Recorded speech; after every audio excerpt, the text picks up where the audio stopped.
Hello students, this is PK sir, your chemistry sir, welcoming you to the second lecture of the chapter Structure of Atom, class 9th NCERT science का chemistry part है ये। और इस chapter में that is the chapter number 4 of your NCERT science book and in this chapter already we have completed 1 lecture, ठीक है। और जो हमारा लास्ट लेक्चर था उसमें हमने स्ट्रक्चर के अंदर के बारे में जो है डिस्कशन करना स्टार्ट किया था और उसके अंदर हमने 2 मॉडल के बारे में डिस्कशन किया था। एक था थॉम्सन का मॉडल, थॉम्सन का एटॉमिक मॉडल, और दूसरा था रदरफोर्ड का atomic model. Okay, now it's time to start Bohr's atomic model. Okay, so let's begin the journey.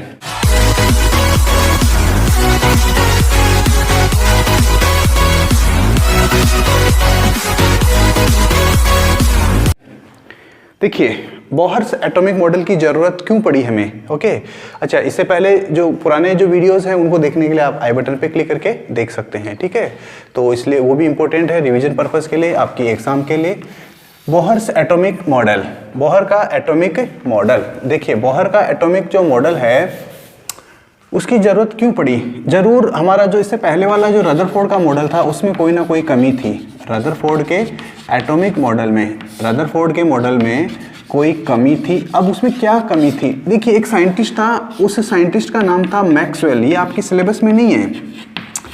जो मैक्सवेल है इसकी बात मैं आपको बाद में बताऊंगा, मीन्स ये सिलेबस में नहीं है। जब आप लोग बड़ी क्लास में जाएंगे, हायर क्लासेस में जाएंगे, then you will learn about this James Maxwell. इसने क्या बताया था, इसने ये बताया कि अगर कोई पाथ सर्कुलर होता है, अगर कोई पाथ सर्कुलर होता है और अगर उस सर्कुलर पाथ के अंदर अगर कोई ऑब्जेक्ट मूव करता है, अगर इस सर्कुलर पाथ में कोई ऑब्जेक्ट मूव करता है यानी कि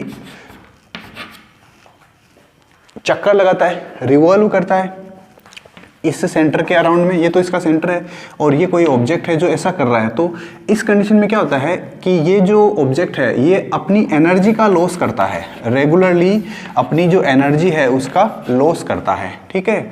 और एक ऐसा कंडीशन आता है जिसके अंदर ये जो पार्टिकल जो इसके साथ मूव कर रहा है उसका एनर्जी धीरे धीरे क्या हो जाएगा, कम हो जाएगा, और धीरे धीरे कम होता होता उसका एनर्जी जो है वो क्या हो जाएगा, 0 हो जाएगा। और इन द लास्ट ये पार्टिकल या ये ऑब्जेक्ट इसके सेंटर पार्ट में आके गिर जाएगा।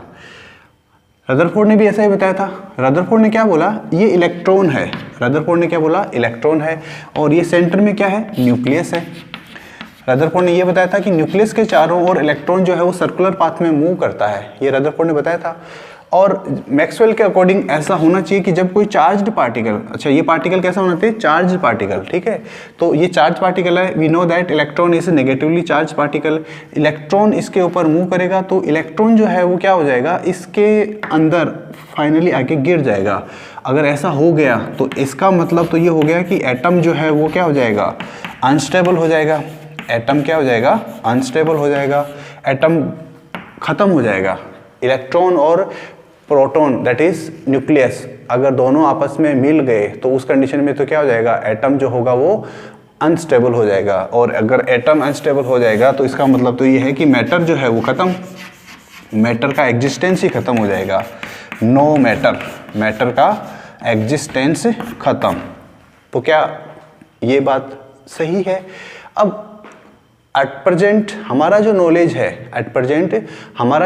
वो क्या कहता है, हमारा नॉलेज ये कहता है कि एटम जो है वो स्टेबल होता है। ओके, एटम स्टेबल होता है, इसका मतलब इसमें कुछ गलत है, ये इसकी सबसे बड़ी ये ड्रॉबैक है। ड्रॉबैक का मतलब समझते हो, कमी, शॉर्टकमिंग, या इस शॉर्टकमिंग को डीमेरिट भी बोला जाता है। It is also called demerit, या इसको हम बोल सकते हैं ड्रॉबैक, या इसको हम बोल सकते हैं disadvantage. This is also called disadvantage. ध्यान रखिएगा, ये सारे वर्ड्स इंपॉर्टेंट है, एग्जाम में इनमें से कोई भी एक वर्ड आ सकता है और आपको ये सब एक्सप्लेन करना पड़ेगा। आपको ये याद रहे न रहे, no problem, it is not important. Bohr, एक और साइंटिस्ट, नील्स बोहर, पूरा नाम क्या है इनका, नील्स बोहर। यहाँ पर एक हिरार्की है। एक हिरार्की का मतलब ये है, थॉम्सन जो थे फर्स्ट नंबर जिन्होंने मॉडल प्रेजेंट किया था, उनका स्टूडेंट था रदरफोर्ड। रदरफोर्ड जो था उनका ही स्टूडेंट था ये बोहर, नील्स बोहर, ठीक है। तो इन्होंने क्या किया, अपनी दो बातें रखी इन्होंने। नील्स बोहर ने एटम के मॉडल के बारे में दो बातें बताई, फर्स्ट बात और सेकंड बात। पहली पॉइंट, फर्स्ट पोस्टुलेट में उन्होंने क्या बोला, फर्स्ट पोस्टुलेट में उन्होंने ये बताया कि जो एटम होता है उस एटम के अंदर जो, जैसा कि रदरफोर्ड ने बताया था, रदरफोर्ड ने क्या बताया था कि एटम के चारों ओर सर्कुलर पाथ होते हैं और उन सर्कुलर पाथ के अंदर इलेक्ट्रॉन मूव करता है। लेकिन बोहर साहब क्या कहते हैं कि सभी सर्कुलर पाथ जो होते हैं उनमें इलेक्ट्रॉन मूव नहीं करता है, कुछ फिक्स्ड रेडियस वाले ही सर्कुलर पाथ होते हैं जिनमें इलेक्ट्रॉन मूव करता है। सर्टेन पाथ, इसको हम बोल सकते हैं सर्टेन पाथ, ठीक है। और ये जो सर्टेन पाथ थे जिनके अंदर जब इलेक्ट्रॉन मूव करता है, ठीक है, इनको क्या बोला गया, ऑर्बिट बोला गया इनको। सर्टेन जो पाथ थे, सर्कुलर पाथ है, इनको इसने क्या नाम दिया, ऑर्बिट नाम दिया। क्या नाम दिया, ऑर्बिट। अब ये ऑर्बिट होता क्या है, देखिए, इसको तो हम बोलते हैं एटम का न्यूक्लियस, और इसके चारों ओर कुछ सर्टेन डिस्टेंस पर, न्यूक्लियस से सर्टेन डिस्टेंस पर सर्कुलर पाथ होते हैं। क्या होते हैं, सर्कुलर पाथ। ये सर्कुलर जो पाथ है यही है आपके ऑर्बिट। ये क्या है, ऑर्बिट। और इन ऑर्बिट्स में ही क्या करता है, इलेक्ट्रॉन जो है वो मूव करता रहता है। इलेक्ट्रॉन इन ऑर्बिट्स में मूव करता है, ठीक है। और सेकेंड बात क्या बताई, जब इलेक्ट्रॉन इन ऑर्बिट्स में मूव करता है तो डू नॉट रेडिएट, यानी कि एनर्जी का लॉस नहीं करता है। Do not radiate energy. कितनी अच्छी बात बता दी। इनकी जो प्रॉब्लम थी वो थी क्या, कि जब इलेक्ट्रॉन जो है वो न्यूक्लियस के चारों ओर मूव करता है तो अल्टीमेटली वो सब न्यूक्लियस के अंदर आके गिर जाता है। लेकिन इन्होंने बोला कि अगर इन पाथ में मूव करेगा ना तो उस कंडीशन में इसकी एनर्जी का लॉस नहीं होगा, और अगर एनर्जी का लॉस नहीं होगा तो इसका मतलब तो अच्छी बात है कि इलेक्ट्रॉन जो है वो क्या हो जाएगा, स्टेबल हो जाएगा, ठीक है। ये जो ऑर्बिट्स है इनको एक और नाम दिया गया था। ऑर्बिट्स जो है इनको शेल भी बोला जाता है, they are also called shell, ठीक है। ऑर्बिट्स को शेल भी कहा जाता है। और एक और नाम है इनको एनर्जी लेवल भी कहा जाता है, एनर्जी लेवल। तीन नाम हो गए, first shell, orbit and energy level. तीनों ही नाम आपको याद रखना है। क्या इनका कोई स्पेसिफिक नाम भी होता है? यस। फर्स्ट वाला जो होता है उसको के नाम बोला जाता है, यानी कि न्यूक्लियस के सबसे पास में जो सर्कुलर पाथ वाला जो है, जिसको सबसे फर्स्ट शेल या फर्स्ट ऑर्बिट बोलते हैं, उसको के से डिनोट करते हैं, सेकंड एल से, थर्ड एम से, और उसके बाद में जो और होगा उसको एन से, और आगे O P Q R S जो भी होंगे।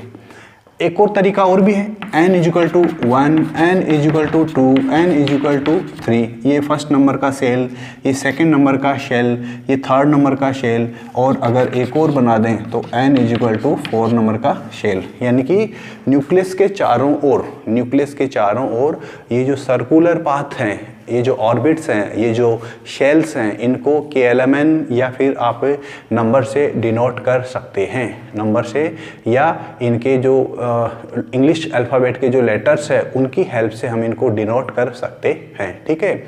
उम्मीद है ये आपको बात समझ में आई होगी। यहाँ तक की बात करनी है अपने को बोहर्स के एटॉमिक मॉडल के लिए, ठीक है। एक छोटा सा टॉपिक है न्यूट्रॉन, छोटा सा टॉपिक है न्यूट्रॉन। अब ये न्यूट्रॉन क्या होता है, देखिए क्या हुआ कि जब एटम का एटॉमिक मास कैलकुलेट किया गया, किसी पर्टिकुलर एटम का जब एटॉमिक मास कैलकुलेट किया गया तो ये फाइंड आउट किया गया, ये पता चला कि एटम का जो एग्जैक्टली जो एटॉमिक मास आ रहा है, एटम का जो मास आ रहा है वो, और उसके अंदर जितने प्रोटॉन और इलेक्ट्रॉन है उनका जो मास आ रहा है टोटल सम, उसमें डिफरेंस आया। Getting this point, total mass जितना था उसमें और इलेक्ट्रॉन का मास ऑफ इलेक्ट्रॉन को मैं ऐसे लिख देता हूँ, mass of electron and mass of proton, ये जो है इसका इक्वल नहीं आया। किसके बाद इक्वल नहीं आया? आप इसको मास नंबर के बराबर मान लीजिए, ठीक है। ये इक्वल नहीं आया तो इसका मतलब क्या हुआ, ऐसा क्यों हुआ? तो एक साइंटिस्ट जेम्स चैडविक, नाम क्या है? जेम्स चैडविक, जेम्स चैडविक ने ये पहली बार बताया 1932 में, जेम्स चैडविक, ध्यान रखिएगा जेम्स चैडविक ही वो पर्सन है जिन्होंने न्यूट्रॉन के बारे में डिस्कवर किया। तो सबसे पहले इन्होंने ही न्यूट्रॉन के बारे में डिस्कवर किया। इन्होंने ही बताया कि न्यूक्लियस के अंदर, कहाँ पर, इस न्यूक्लियस के अंदर, इस न्यूक्लियस में प्रोटॉन के अलावा, प्रोटॉन तो कैसा चार्ज होता है, उसके ऊपर तो पॉजिटिव चार्ज होता है, उसके अलावा एक और पार्टिकल होता है और उस दूसरे पार्टिकल को उन्होंने नाम दिया न्यूट्रॉन। इसको न्यूट्रॉन क्यों बोलते हैं? क्योंकि इसके ऊपर कोई चार्ज नहीं होता है, ये होता है न्यूट्रल, दिस इज न्यूट्रल, यानी कि नो चार्ज, जीरो चार्ज, ठीक है, ना पॉजिटिव है ना पॉजिटिव है ना नेगेटिव है, ठीक है। और सभी एलिमेंट्स में न्यूट्रॉन प्रेजेंट होता है एक्सेप्ट हाइड्रोजन। हाइड्रोजन को छोड़ के न्यूट्रॉन जो होता है उसको हम N से डिनोट करते हैं, प्रोटॉन जो होता है उसको हम P+ से डिनोट करते हैं, और इलेक्ट्रॉन जो होते हैं, इलेक्ट्रॉन कहीं पे भी बना दो आप, इलेक्ट्रॉन जैसे यहाँ बना दिया मैंने ऐसा, यहाँ इलेक्ट्रॉन बना दिया, यहाँ इलेक्ट्रॉन बना दिया, E-, ये E- क्या बताता है आपको यहाँ पर? What is this E-? That is the notation for electron, ठीक है। तो अब हमारी ये जो प्रॉब्लम थी वो सॉल्व हो गई। अब कैसे सॉल्व हुई? आपको अगर किसी एटम का मास कैलकुलेट करना है, किसी एटम का मास कैलकुलेट करना है, तो उसके लिए आपको क्या करना पड़ेगा? अब mass of electron plus mass of proton and plus mass of neutron. अब ये भी क्वेश्चन आपसे पूछ सकता है कि क्या प्रोटॉन और न्यूट्रॉन का मास में कोई डिफरेंस होता है, या न्यूट्रॉन का मास कितना होता है? तो ध्यान रखिएगा, प्रोटॉन और न्यूट्रॉन जो होते हैं उनका मास ऑलमोस्ट इक्वल ही होता है, एग्जैक्टली इक्वल नहीं होता है, ऑलमोस्ट इक्वल, ठीक है। तो ये भी आपको याद रखना है। चलिए, ये वाली बातें हो गई। अब हमारे पास एक इम्पोर्टेंट क्वेश्चन है कि ये जो एटम है इसके अंदर बहुत सारे ऑर्बिट्स हो सकते हैं, बहुत सारे ऑर्बिट्स ऐसे हो सकते हैं, और इन ऑर्बिट्स में इलेक्ट्रॉन भी मूव करते रहते हैं, इलेक्ट्रॉन भी घूमते रहते हैं। कितने इलेक्ट्रॉन है, कैसे वो डिस्ट्रीब्यूटेड हैं, ये सब कैसे पता चलेगा? तो इनके बारे में सबसे पहले आपको दो साइंटिस्ट थे, बोहर एंड बरी। ध्यान रखिएगा, दो साइंटिस्ट का नाम है बोहर एंड बरी। इन्होंने सबसे पहले आपको बताया कि न्यूक्लियस के चारों ओर जो प्रेजेंट सेल्स होते हैं उनमें जो इलेक्ट्रॉन्स है वो किस प्रकार से अरेंज होते हैं, ठीक है।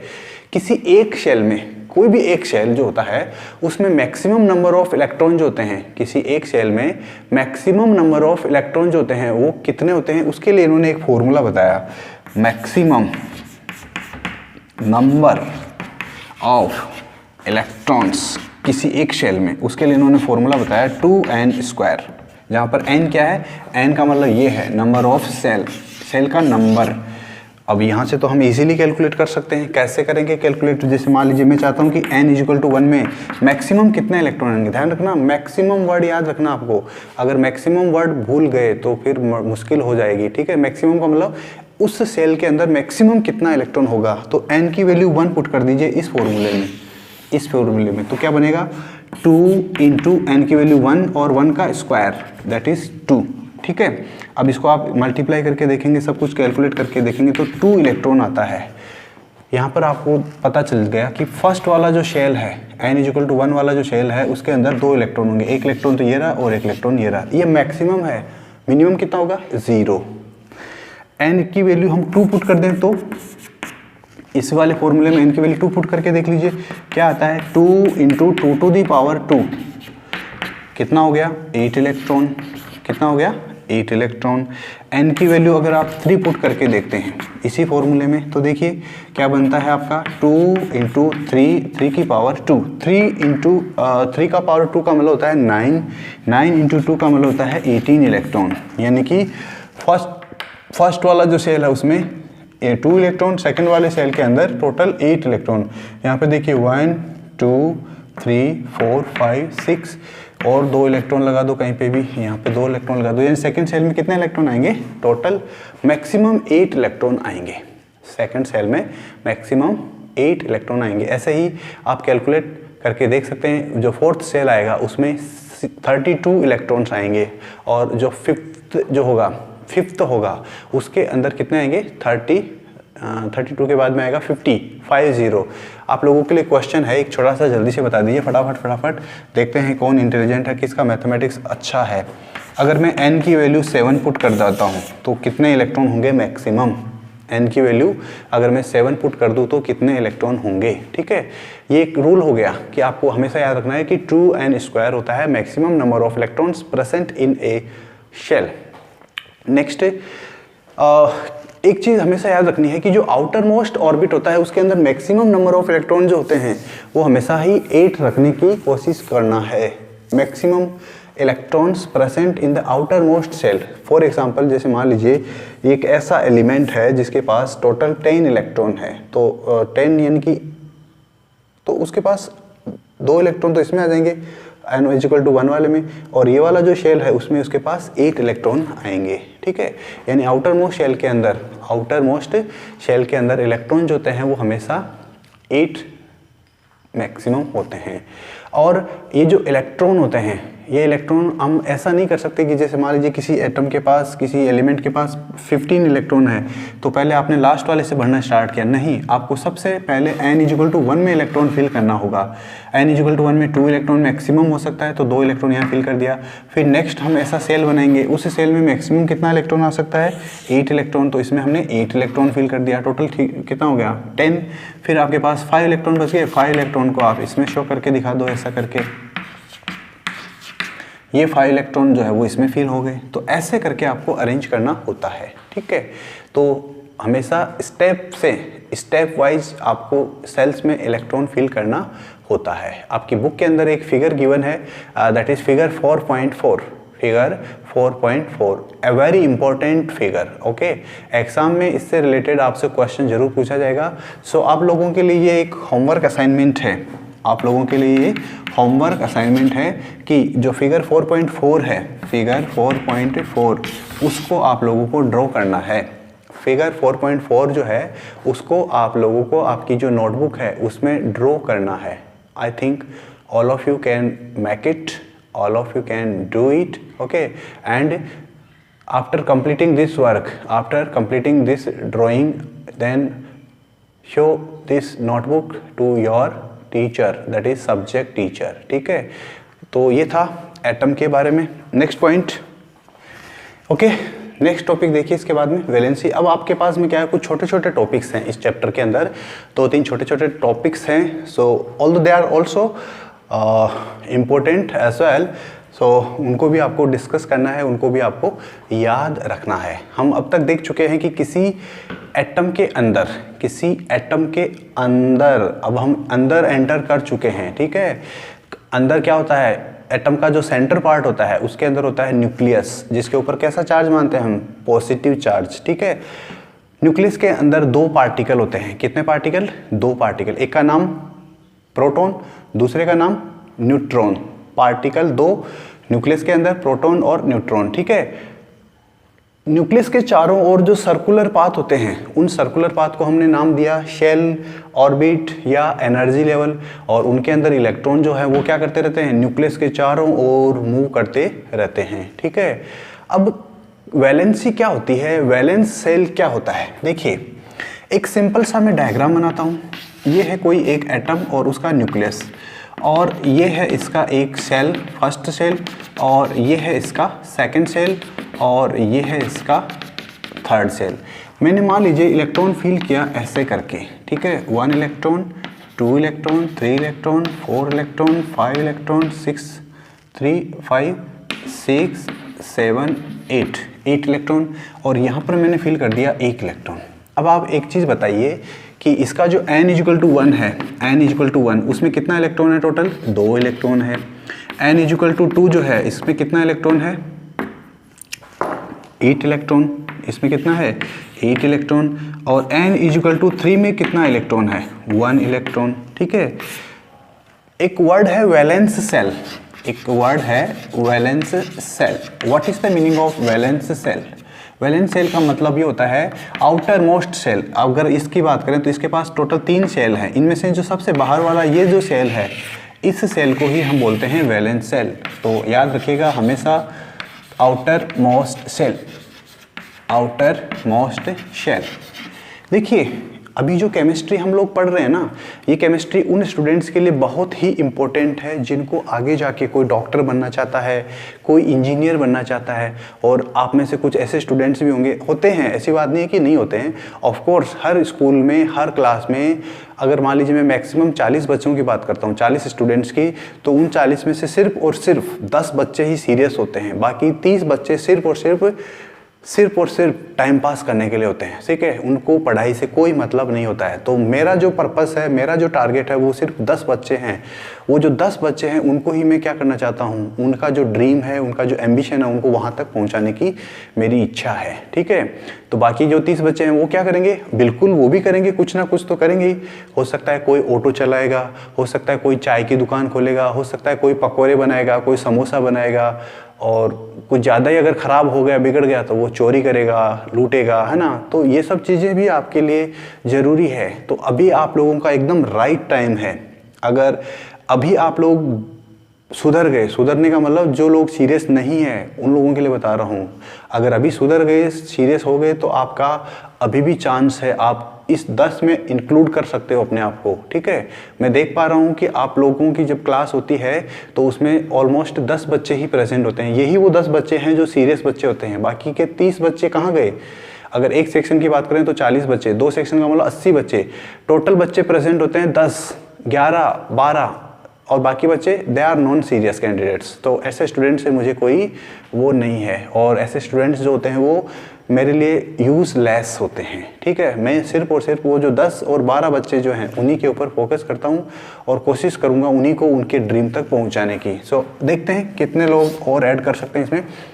तो ये बहुत ही इंपॉर्टेंट चीज़ है जो आप लोगों को आगे भी काम आएगा, क्लास 10th, 11th, 12th, और जब तक आप लोग केमिस्ट्री से कनेक्टेड रहेंगे तब तक, या जब तक आपका ड्रीम रहेगा तब तक। और एक ऐसी इंपॉर्टेंट चीज़ जो है, एक बार आपके दिमाग में अगर घुस गया तो हमेशा के लिए परमानेंट हो जाएगा।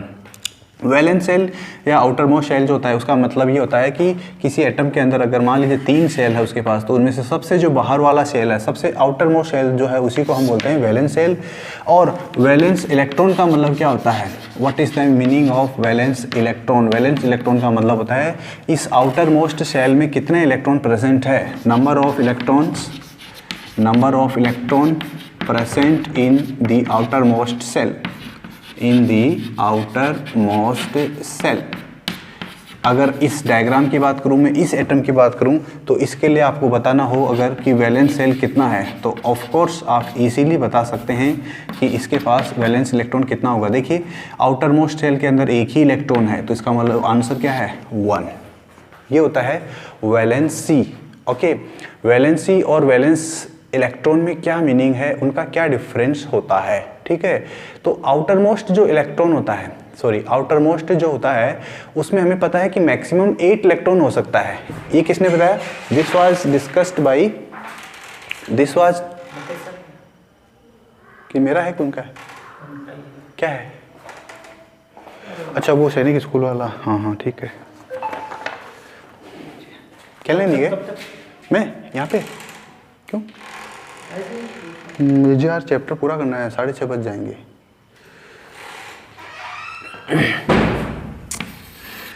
यस, वैलेंसी, हमने 2 वर्ड याद है हमें, हमने 2 वर्ड के बारे में सुना था, एक था बोहर और एक था बरी। बोहर एंड बरी 2 साइंटिस्ट थे। इन्होंने हमें क्या बताया था कि आउटर मोस्ट सेल में सभी एलिमेंट्स 8 इलेक्ट्रॉन करना चाहते हैं। इसके पास अभी 1 इलेक्ट्रॉन है, ये भी चाहता है कि इसके आउटर मोस्ट सेल में 1 नहीं 8 इलेक्ट्रॉन हो। तो क्या करेगा वो, इसके लिए वो क्या करेगा, तो इसके लिए क्या करते हैं, वो एलिमेंट्स जो हैं वो इलेक्ट्रॉन को या तो डोनेट कर देते हैं या फिर गेन कर लेते हैं। अब इसके पास 1 इलेक्ट्रॉन है, इसको 7 इलेक्ट्रॉन कौन देगा, अगर इसको कोई 7 इलेक्ट्रॉन दे दे तो इसके आउटर मोस्ट सेल में 8 इलेक्ट्रॉन हो जाएगा, कोई नहीं देगा इसको। अगर मान लीजिए आपके पास पैसे हैं 1 रुपया और आपको मान लीजिए 100 रुपीज़ चाहिए, तो 99 रुपीज़ आपको कोई नहीं देगा, तो क्या करेंगे आप, 1 रुपया जो है उसी को डोनेट कर दीजिए। ये इस 1 इलेक्ट्रॉन को डोनेट कर देगा, 1 इलेक्ट्रॉन को डोनेट कर देगा, तो अब इसका आउटर मोस्ट सेल खत्म। अब इसका आउटर मोस्ट सेल कौन सा हो गया, ये तो खत्म हो गया क्योंकि इसमें इलेक्ट्रॉन ही नहीं है। अब ये हो गया इसका आउटर मोस्ट सेल, और अब आप काउंट करके देख सकते हैं कि इसके आउटर मोस्ट सेल में 8 इलेक्ट्रॉन है, और अब ये बन गया स्टेबल। ठीक है, तो ऐसा ऑब्जर्व किया गया कि ऐसे एलिमेंट्स जिनके आउटर मोस्ट शेल में 8 इलेक्ट्रॉन होते हैं वो कंपैरेटिवली स्टेबल होते हैं और उनका केमिकल रिएक्टिविटी कम होता है, ठीक है। यानी कि यूँ बोल सकते हैं कि उनकी जो कंबाइनिंग कैपेसिटी होती है या जो वैलेंसी होती है वो 0 होती है, ठीक है। और ये जो इन एलिमेंट्स होते हैं, ऐसे एलिमेंट्स जिनके आउटर मोस्ट शेल में 8 इलेक्ट्रॉन होते हैं, इनके बारे में हम पहले भी डिस्कस कर चुके हैं। इनको बोला जाता है noble gases. What they are called? Noble gases. और इनको बोला जाता है इनर्ट एलिमेंट्स। इनर्ट का मतलब होता है non reactive. Example, helium atom सबसे पहला एग्जाम्पल है हीलियम ही वो एक एग्जाम्पल है फर्स्ट जो इनर्ट एलिमेंट का एग्जाम्पल है। हीलियम जो है वो क्या है? इनर्ट एलिमेंट का एग्जाम्पल है। तो आपको ये याद रखना है कि हीलियम जो है वो क्या होता है? इनर्ट एलिमेंट में फर्स्ट एग्जाम्पल है। इनर्ट एलिमेंट का फर्स्ट एग्जाम्पल है। अब देखिए इसके बाद में आपकी बुक के अंदर एक टेबल बनाया हुआ है, टेबल 4.1। ये टेबल आप लोगों के लिए बहुत इंपॉर्टेंट है। Table 4.1, all of you draw this table 4.1 in your notebook. ये आप लोगों का एक असाइनमेंट है, इस लेक्चर का सेकंड असाइनमेंट। उम्मीद है आप लोग इसको अच्छे से करेंगे। इसको अगर अच्छे से करेंगे तो आपको बहुत फ़ायदा भी होगा। नॉट ओनली इस क्लास में, अगर आप याद कर लेते हैं, इनको अच्छे से तैयार कर लेते हैं, it will be helpful a lot for your coming classes 10th 11th 12th, ठीक है। चलिए, तो आउटर मोस्ट शेल में 8 इलेक्ट्रॉन करना है सबको। अगर 8 इलेक्ट्रॉन करने के लिए 2 तरीके हैं उनके पास, या तो इलेक्ट्रॉन दे देगा, डोनेट कर देगा, या इलेक्ट्रॉन ले लेगा, गेन कर लेगा, ठीक है। तो इसको ही हम बोलते हैं combining capacity, that is called valency. 8 electron करने के लिए जितना इलेक्ट्रॉन उसको चाहिए, 8 इलेक्ट्रॉन करने के लिए जितना इलेक्ट्रॉन उसको चाहिए, या तो वो इलेक्ट्रॉन गेन करेगा या वो इलेक्ट्रॉन डोनेट करेगा। तो जितना इलेक्ट्रॉन का ऐसा कुछ करता है, that is called its valency. Valency का ही दूसरा नाम क्या होता है? कंबाइनिंग कैपेसिटी, ठीक है। और इस वैलेंसी या जो कंबाइनिंग कैपेसिटी होती है, उसी की वजह से क्या होता है, एलिमेंट्स जो होते हैं, एक टाइप का एलिमेंट दूसरे टाइप के एलिमेंट के साथ में रिएक्शन करता है, ठीक है, रिएक्शन करता है, और उसके साथ में फिर वो क्या करता है, नए मॉलिक्यूल या नए कंपाउंड का फॉर्मेशन करता है, ठीक है। तो ये जो इंसिडेंट है, ये जो कॉन्सेप्ट है, ये जो फिनोमिना है, इसको हम बोलते हैं ऑक्टेट। ऑक्टेट का मतलब होता है 8 इलेक्ट्रॉन। सभी एलिमेंट्स अपना ऑक्टेट कंप्लीट करना चाहते हैं, यानी सभी एलिमेंट्स अपने आउटर मोस्ट सेल में 8 इलेक्ट्रॉन रखना चाहते हैं। ऐसा आउटर मोस्ट शेल जिसके अंदर 8 इलेक्ट्रॉन होते हैं, देयर आर टोटल 8 इलेक्ट्रॉन्स, उसको बोलते हैं कि उसने अपना ऑक्टेट कंप्लीट कर लिया है, ठीक है। और ऐसे एलिमेंट्स जो होते हैं जिनके पास 8 इलेक्ट्रॉन नहीं है, तो वो क्या करेंगे, 8 इलेक्ट्रॉन लेने की कोशिश करेंगे, मीन्स 8 इलेक्ट्रॉन करने की कोशिश करेंगे। उसके लिए वो या तो इलेक्ट्रॉन देंगे या इलेक्ट्रॉन लेंगे, या इलेक्ट्रॉन का शेयरिंग भी कर सकते हैं। शेयरिंग करने का मतलब क्या होता है, जैसे एक मान लीजिए बिजनेस स्टार्ट करना है, और उस बिजनेस के अंदर मान लीजिए आपको फॉर एग्जांपल 1 लाख रुपीज़ की ज़रूरत है। To start a new business you need 1 lakh, ठीक है। आपके पास 50,000 रुपीज़ है, लेकिन अब आपको 50,000 रुपीज़ की और ज़रूरत है। 50,000 रुपीज़ कोई आपको दे नहीं रहा है, तो आप क्या करेंगे, कोई एक ऐसा पर्सन ढूंढेंगे जो आपको 50,000 रुपीज़ शेयर करने के लिए तैयार है। 50,000 आपका, 50,000 उसका, दोनों का कितना हो गया, 1 लाख काम हो गया आपका। 1 लाख की जरूरत थी बिजनेस को स्टार्ट करने के लिए, तो ये क्या हुआ, इसको हम बोलते हैं शेयरिंग, ओके, पार्टनरशिप। और इससे भी क्या करता है, एटम जो है वो अपना ऑक्टेट कंप्लीट करता है, ठीक है। तो बोल सकते हैं कि इससे उसकी कंबाइनिंग जो कैपेसिटी होती है, वो क्या होती है, कंप्लीट हो जाती है, ठीक है। उम्मीद है ये बात आपको समझ में आई होगी। अब देखिए वैलेंसी और ये सब जो है, इनको देखने के लिए आपके पास टेबल बताया मैंने अभी। टेबल कौन सा, टेबल ये रहा, टेबल 4.1। इस टेबल 4.1 को आप अच्छे से लर्न कीजिए, और इसकी हेल्प से ही आपको बहुत सारे एलिमेंट्स जो इसमें गिवन है उनकी वैलेंसी के बारे में भी पता चले जाएगा, ठीक है। नेक्स्ट देखिए, इसके बाद में नेक्स्ट जो आता है वो है, नेक्स्ट टॉपिक जो है आपका वो है, नेक्स्ट टॉपिक है atomic number and mass number. Yes, atomic number, atomic NUMBER, atomic number जो होता है उसको कैपिटल Z से डिनोट किया जाता है। Atomic number is denoted, atomic number is denoted by capital Z, ठीक है।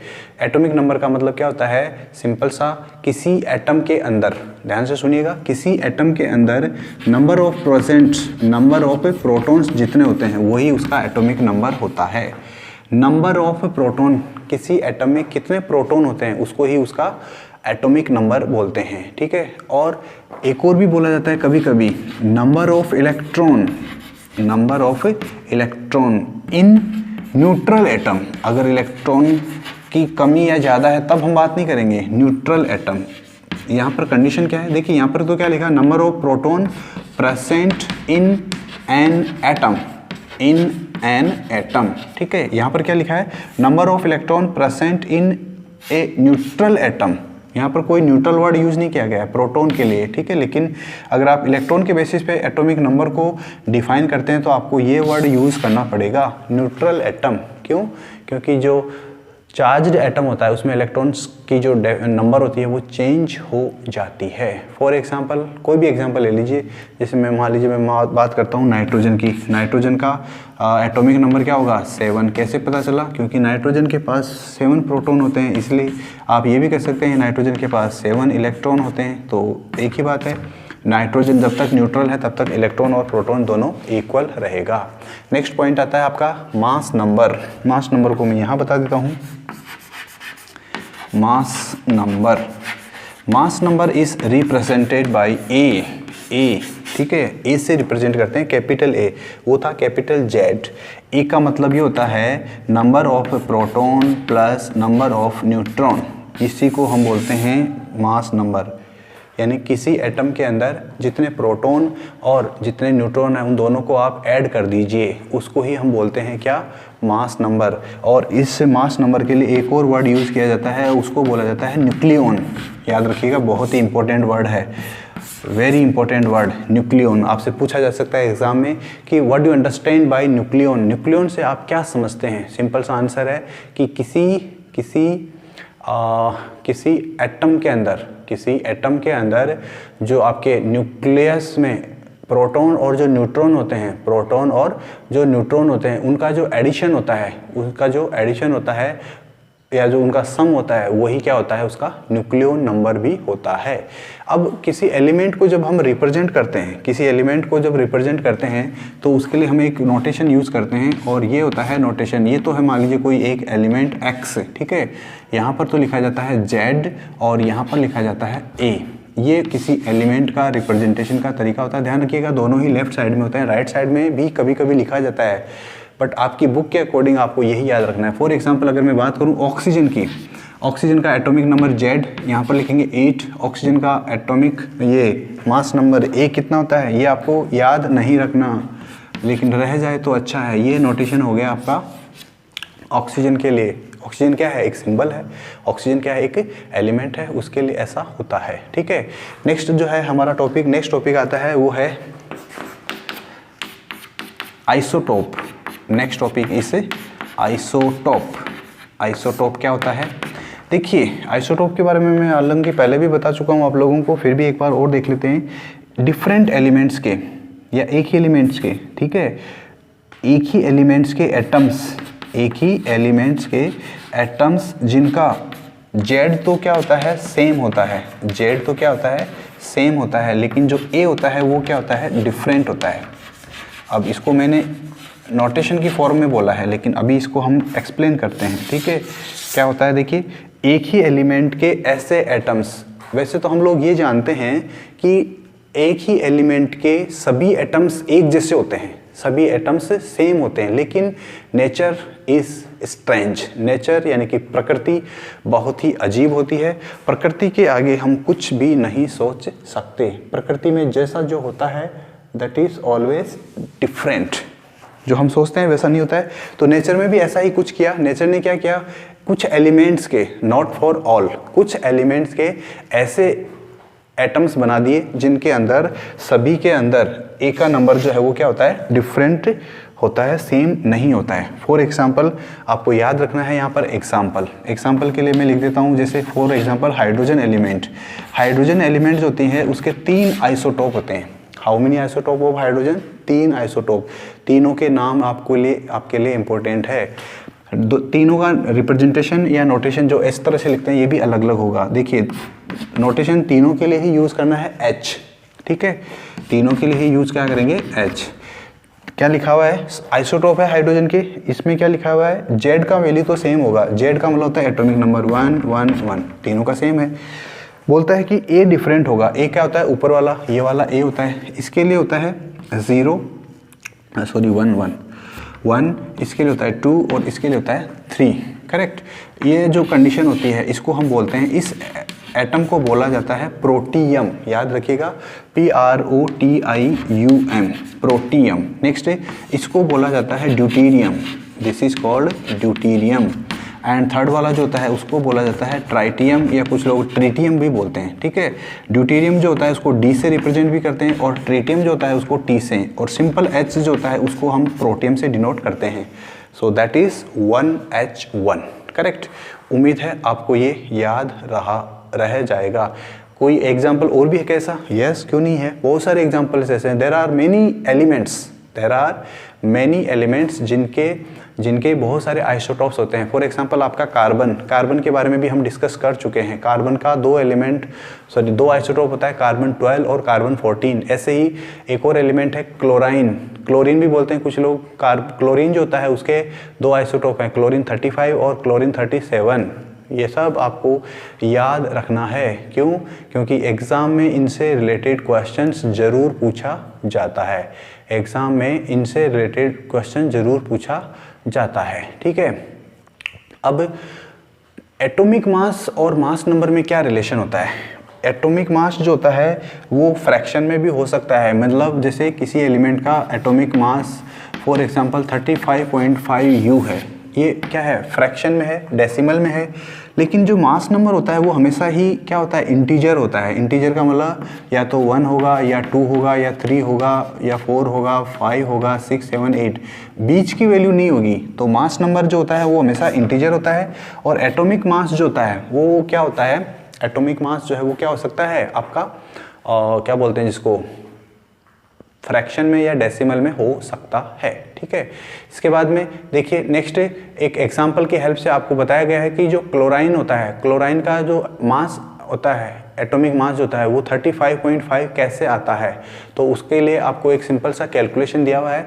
उसमें क्या होता है, क्लोरीन के जो 2 आइसोटोप होते हैं उनकी नेचर के अंदर परसेंटेज बताई हुई है कि क्लोरीन का जो 35 वाला जो एटॉमिक आइसोटोप है उसका परसेंटेज जो है 75% होता है, और जो 37 यूनिट वाला जो आइसोटोप है उसका परसेंटेज 25% होता है। और उनका जो एवरेज वैल्यू होता है वो जब आप कैलकुलेट करते हैं तो वो आता है 35.5, जो मैंने अभी यहाँ पर लिखा था। ये क्लोरीन 35 के लिए है, ये सिंपल क्लोरीन एटम के लिए एटॉमिक मास है।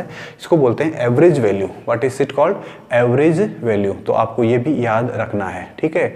अब देखिए इसके बाद में ये जो आइसोटॉप्स होते हैं इनके क्या यूज़ होते हैं? क्या हमारे लिए इनका डेली लाइफ में कोई यूज़ है? Yes, very important.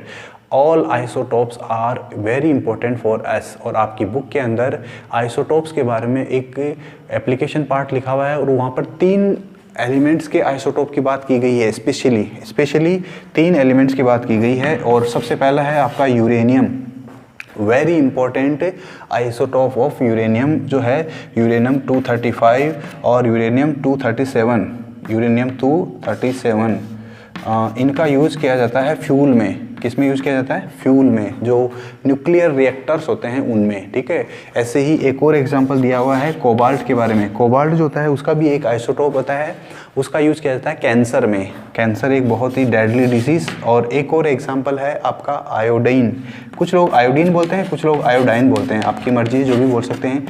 तो इन तीनों के बारे में आपको याद रखना है। तीनों इंपॉर्टेंट है, तीनों को ही आप अपनी नोटबुक में मेंशन करके रखिएगा। नेक्स्ट टॉपिक आता है हमारा आइसोबार का मतलब होता है कि डिफरेंट एलिमेंट्स के, आइसोबार का मतलब क्या होता है? डिफरेंट एलिमेंट्स के ऐसे एटम्स, डिफरेंट एलिमेंट्स जिनका एटॉमिक नंबर, ये तो जेड तो क्या होता है? डिफरेंट होता है, डिफरेंट होता है और उनका ए होता है वो सेम होता है। ए क्या होता है? सेम होता है। तो उनको बोलते हैं हम आइसोबार्स। यहाँ पर देखिए उल्टा है जस्ट उसका। आइसोटोप में हमने क्या देखा था? जेड सेम था, वहाँ पर जेड क्या है? डिफरेंट। यहाँ पर ए क्या है? डिफरेंट। वहाँ पर ए क्या है? सेम। तो आइसोबोर्स और आइसोबार्स और क्या नाम है, आइसोटॉप्स में ये एक बड़ा इंपॉर्टेंट डिफरेंस है। एग्जाम्पल, दो एग्जाम्पल है आपके पास, कैल्शियम और argon, calcium and argon. Calcium की बात करें तो कैल्शियम को हम कैसे लिखेंगे? कैल्शियम 20 ऐसे लिखते हैं। आर्गोन की बात करें तो आर्गोन को लिखते हैं 18 ऐसे लिखते हैं आर्गोन को। अब कैल्शियम जो होता है इन दोनों के ही केसेस में इन दोनों का ही एटॉमिक जो मास नंबर होता है वो होता है 40। देखिए यहाँ पर क्या लिखा है? ए सेम होना चाहिए, यहाँ पर देखिए सेम ही आ रहा है। इसका मतलब कैल्शियम और आर्गन दोनों आपस में क्या हैं? आइसोबार हैं। कैल्शियम एंड आर्गन जो है वो क्या है? दोनों आइसोबार हैं, याद रखिएगा। और ये जो isobar, isotope, atomic number, mass number, ये सब इंपॉर्टेंट है। So this was regarding the chapter number 4 structure of atoms. ठीक है, इसके बाद में कुछ क्वेश्चंस गिवन है। So if you are requesting और अगर आप लोगों की तरफ से कोई डिमांड आएगी तो मैं इसके जो क्वेश्चन आंसर्स हैं, एक्सरसाइज और इन टेक्स्ट क्वेश्चंस, उनके भी वीडियो बना के प्रेजेंट करूंगा। Okay, so right now this is the end of the class for today. Meeting you in the next class और in the next video. Till then take care, keep yourself safe and bye bye.